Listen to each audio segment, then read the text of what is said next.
Sou Patrícia, do programa Café com a Câmara.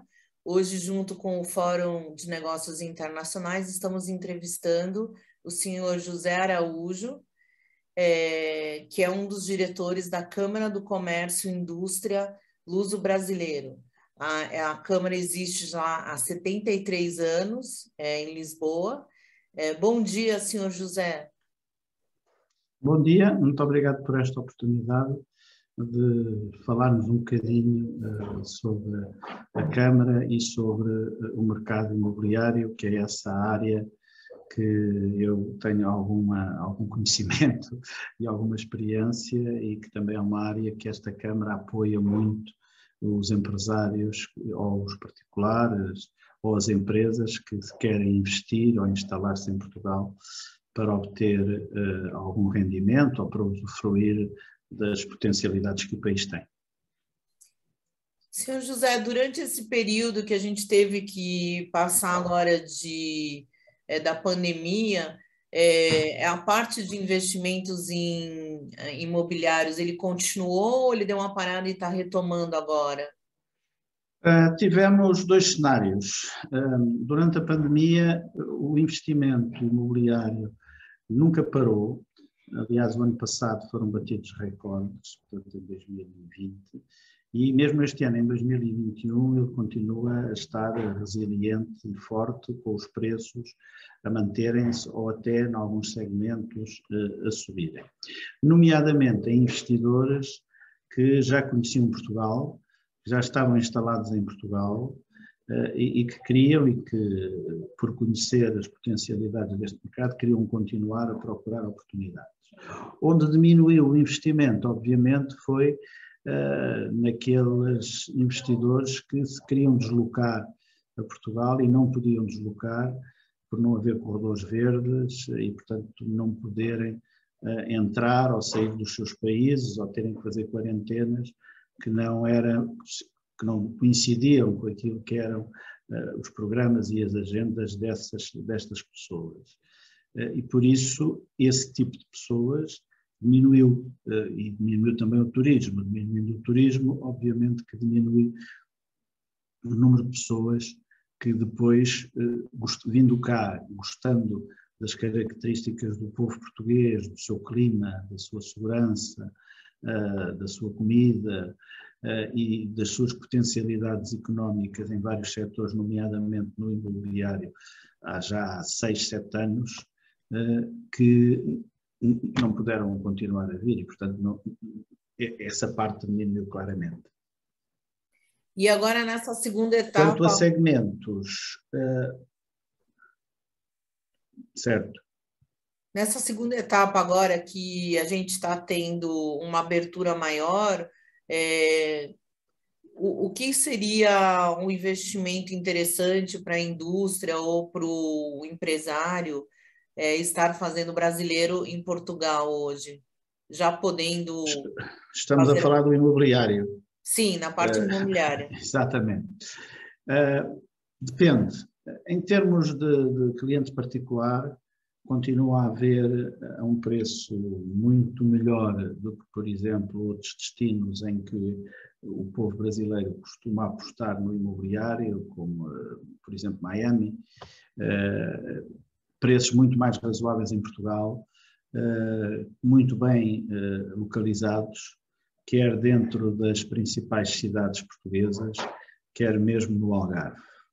A costa portuguesa é uma costa muito bonita, e é uma costa muito tranquila e, como se sabe, não há temas de segurança de norte a sul de Portugal. Não é? Criminalidade há em todo o mundo, mas os índices aqui são muito baixos e permitem que as pessoas vivem tranquilamente ou isoladamente ou integrados em portugueses e portugueses de média alta, porque os brasileiros que nós temos encontrado a investir em Portugal é uma classe alta. Sim. É uma classe que pode transferir dinheiro ou já tem dinheiro fora do seu país e que desvia as intenções de investimento de outros países para Portugal. Ainda por cima, e pelo menos até final deste ano, podem ainda, inclusive, obter um regime fiscal relacionado com os residentes, com o Golden Visa, e obter um passaporte de nacionalidade portuguesa. Se fizer um investimento superior a 500 mil euros ou a 350 mil euros fora das grandes cidades. Portanto, e podem também ainda obter isso se investirem 1 milhão de euros num depósito em Portugal, pura e simplesmente. Portanto, esse regime até final do ano está em vigor e tem sido aproveitado por várias nacionalidades imensas, inclusive também por alguns brasileiros. Há outros que não precisam, porque têm avós, têm pais, têm família originária de Portugal e, como tal, não necessitam disso para obter a nacionalidade portuguesa, se for o caso.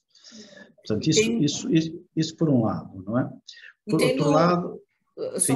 Só para enfatizar, tendo a cidadania portuguesa, a pessoa também conseguiria o passaporte europeu, né? Então, aí ele poderia estar... Sim, passado determinado número de tempo, sim. Tá. Portanto, tem um conjunto de regras que tem que gastar durante um determinado período de tempo, etc., anualmente, mas depois de ter isso, passado algum tempo, poderia ter o passaporte português, não é? Portanto, cidadão nacional, e a partir daí o passaporte europeu, não é? Isso por um lado. Portanto, falávamos de habitação de alto nível.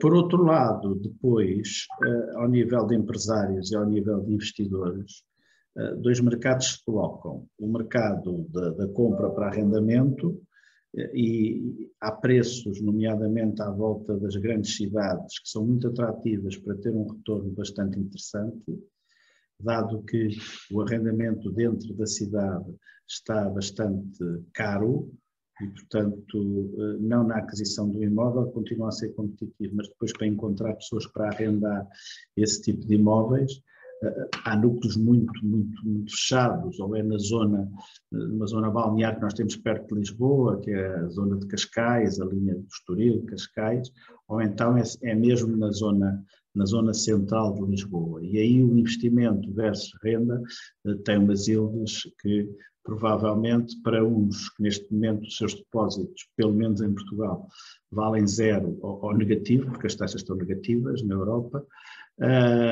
poderia ter apenas 3, 4% de rendimento, enquanto que se apostar à volta das grandes cidades, para arrendamento poderá ter um retorno de 7, 8, 10% ainda, não é? É evidente que aumenta o risco, a população que vive à roda de Lisboa, ou do Porto, ou de Braga, ou de Aveiro, ou de Faro, não é a mesma que vive dentro das grandes cidades, mas estamos a falar ainda de pessoas novas, novos casais, não estamos a falar de bairros mais complicados, nada disso, não é? Estamos a falar da classe média portuguesa que não tendo capacidade para comprar dentro das grandes cidades, procura também o arrendamento perto das grandes cidades. E depois temos os grandes empresários, os grandes promotores, os grandes investidores, que têm dois tipos de segmentos em que eu apostaria de caras, se tivesse capacidade de ir para isso, que são os armazéns da last mile da logística. Com a pandemia apressou imenso a vendas às distâncias e o movimento em Portugal e em toda a Europa é ter armazéns para condicionar um conjunto de bens e serviços que depois o cliente compra à distância, que tem que ser entregue rapidamente. E por isso é o que se diz, a última milha, o last mile, e a logística está em alta claramente e é onde se pode investir a esse nível. Depois há ainda os terrenos para construção, promoção pura e dura para a classe média portuguesa. Os preços dos terrenos dentro das grandes cidades também está caro e o mercado de luxo continua a funcionar, mas está a um preço que se calhar não incentiva já muito o investimento nessas zonas, mas à volta também das grandes cidades há bons terrenos, a bons preços para construir para a população nacional. Como eu referi há bocado, para a classe média portuguesa. que não pode pagar o preço metro quadrado da compra de uma casa em Portugal e em Lisboa. Por exemplo, em Lisboa, os preços da transação de segundas mãos andam entre os 3.000 e os 4.000 euros o metro quadrado, mas quando estamos a falar em reabilitado ou em produto novo, nas zonas principais, não estamos a falar abaixo dos 7, 8, 9 mil euros o metro quadrado. É evidente que isso, em relação a Miami ou outros destinos, continua a ser europeus, continua a ser muito barato, muito mais em conta, quando comparamos com Barcelona, ou Milão, ou Madrid, ou Paris, ou Londres. Daí que o investimento estrangeiro continua a entrar cá em Portugal, mas onde se pode ter uma yield de 17%, 18% de retorno, que às vezes até pode ir a 20%, é na aquisição de terrenos fora dos grandes centros urbanos e construir aí para a classe média nacional que tem carência de habitação nas grandes cidades. É um termo que usamos aqui também no mercado imobiliário, que é a cidade a 15 minutos. Portanto, são terrenos onde as pessoas vivem em condomínio ou sem ser em condomínio, mas que estão a 15, 20 minutos do centro das cidades, dos sítios onde trabalham, porque o teletrabalho empurrou muita gente para funcionar em casa e depois da pandemia não haverá com certeza as pessoas todas em casa que existem ainda agora em teletrabalho, até porque o teletrabalho em Portugal termina agora em agosto como obrigatório, portanto as pessoas vão começar a retornar ao escritório, mas provavelmente ficarão uns dias no escritório, 3, ficarão 2 dias a trabalhar em casa, e além de poderem ter esses terrenos para construir, para depois ocupar em termos de apartamento construído por um investidor, podem também ainda comprar lotes de terreno para moradias, tendo depois mais espaço até de segurança e de poder usufruir também da questão do ambiente, porque em Portugal o investimento imobiliário sustentável é já também uma realidade, como um pouco em toda a Europa, e, portanto, ter formas de ter energia nos prédios, ter formas de tratamento de resíduos, etc., nestes novos empreendimentos e nestas novas lotes de moradias e de condomínios é essencial e é fundamental, havendo até linhas de crédito bonificadas pelo facto de serem empreendimentos sustentáveis e não empreendimentos normais.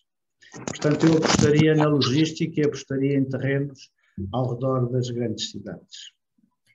E existe algum tipo de desconto ou algum tipo de benefício, no caso de serem brasileiros que estão adquirindo uma casa ou algum terreno em diferentes... Não.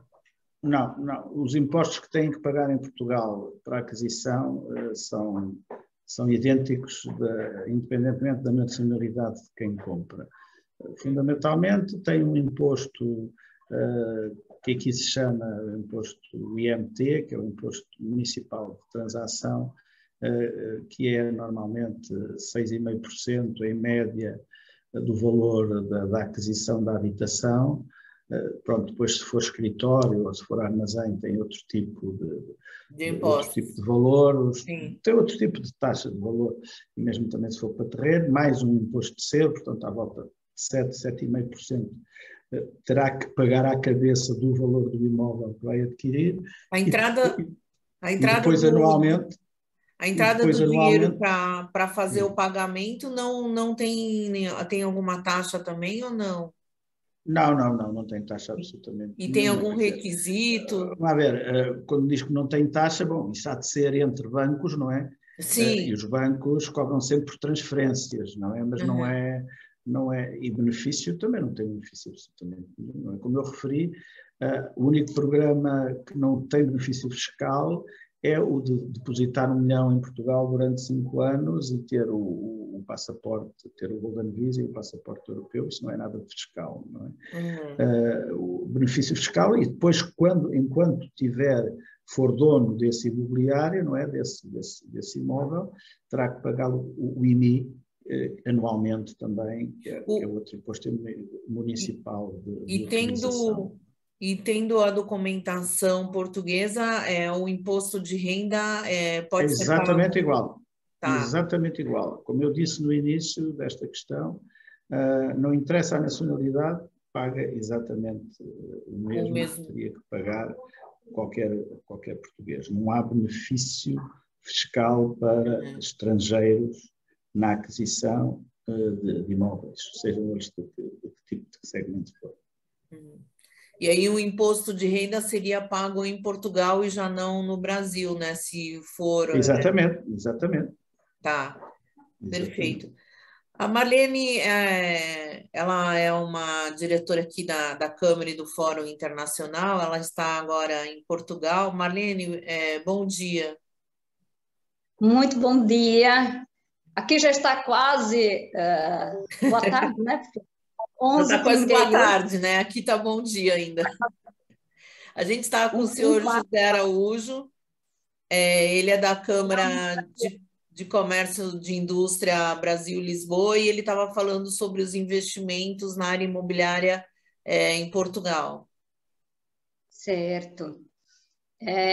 Eu convido o senhor José Araújo, do Banco Milênio, a dizer um pouco mais, se fosse possível, a facilidade de repente, a gente, no futuro, aí, trabalhar com os brasileiros para cá, se há essa possibilidade.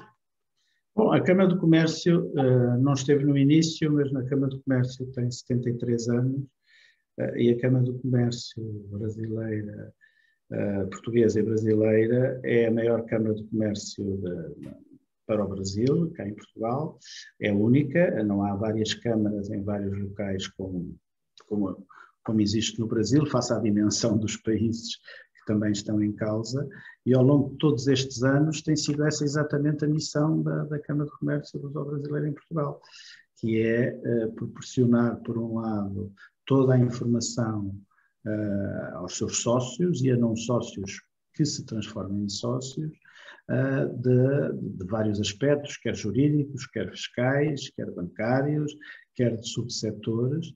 Por isso temos na nossa direção um conjunto de brasileiros e de portugueses que estão, uns até a viver ainda no Brasil e que já viveram em Portugal, e outros que vivem em Portugal e que têm as suas empresas em Portugal e que estão perfeitamente preparados para um business B2B, ou seja, para a empresa que quer ter informação e que quer investir em Portugal, poder fazer essas reuniões, essas apresentações, proporcionar toda a informação que for necessária.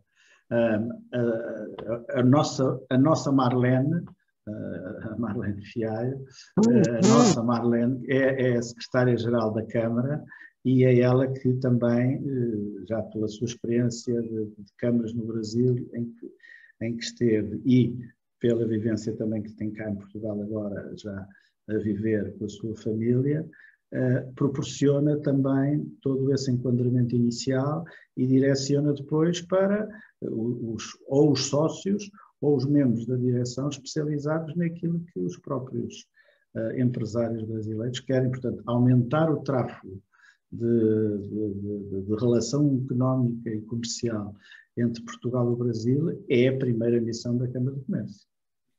Aproveitando a sua fala, Marlene Fialho, eu vou colocar aqui depois, né, no final da entrevista, todos os contatos da Câmara, caso algum empresário ou alguém aqui do Brasil queira entrar em contato com vocês.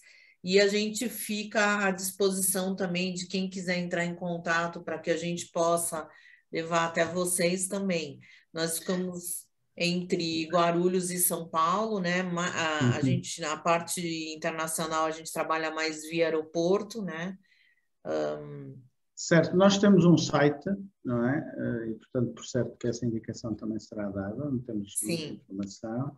Temos uma newsletter que também é feita e que a vossa Câmara poderá passar a estar nos endereços da newsletter que nós publicamos. Sim. Portanto, temos todo o interesse em estreitar as relações com a vossa Câmara e connosco. Com certeza, vai ser um prazer. Marlene, você quer falar mais alguma coisa, Marlene de Paula, ou posso começar a encerrar?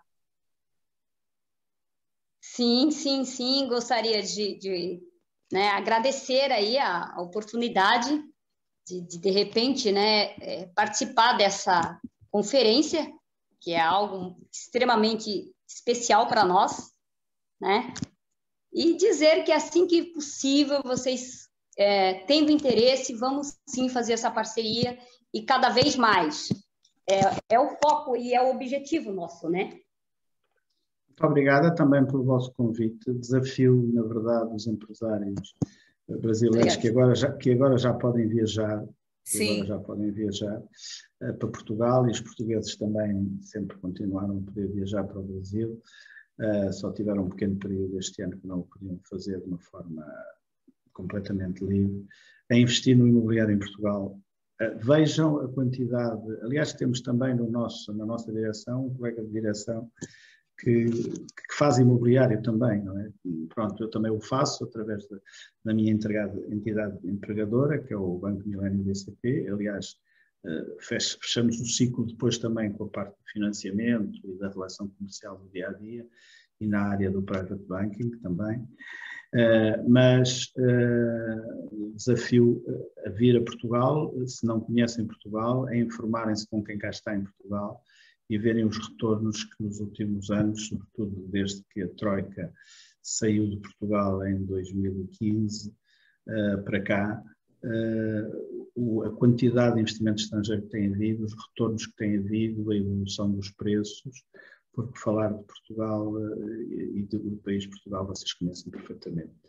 E por isso ele vende-se por si próprio. Do imobiliário é que o capital normalmente roda, mas eu acho que neste momento a Europa e Portugal está muito, muito interessante para quem queira diversificar ou iniciar os seus investimentos. Muito obrigado pela oportunidade e sempre que necessário cá estaremos para vos ajudar a enquadrar, seja neste setor, seja em outro qualquer, através da Câmara de Comércio. Bom dia e obrigado. Obrigada, senhor José. Marlene, você quer deixar... Marlene de Fialho, você quer deixar o site? Aí depois no final eu vou colocar todos os contatos. Sim. Você no final coloca no vídeo, não é? Sim. www.ccilb.pt e o e-mail poderão fazê-lo para geral@ccilb.pt também, ok? Ok. Muito obrada, Marlene. Muito obrigada por esta oportunidade. Muito obrigado a todos. Vou sair então. Tá bom? Muito prazer de vos conhecer às duas. Obrigado. Igualmente, muito obrigada. Obrigado. Muito obrigado.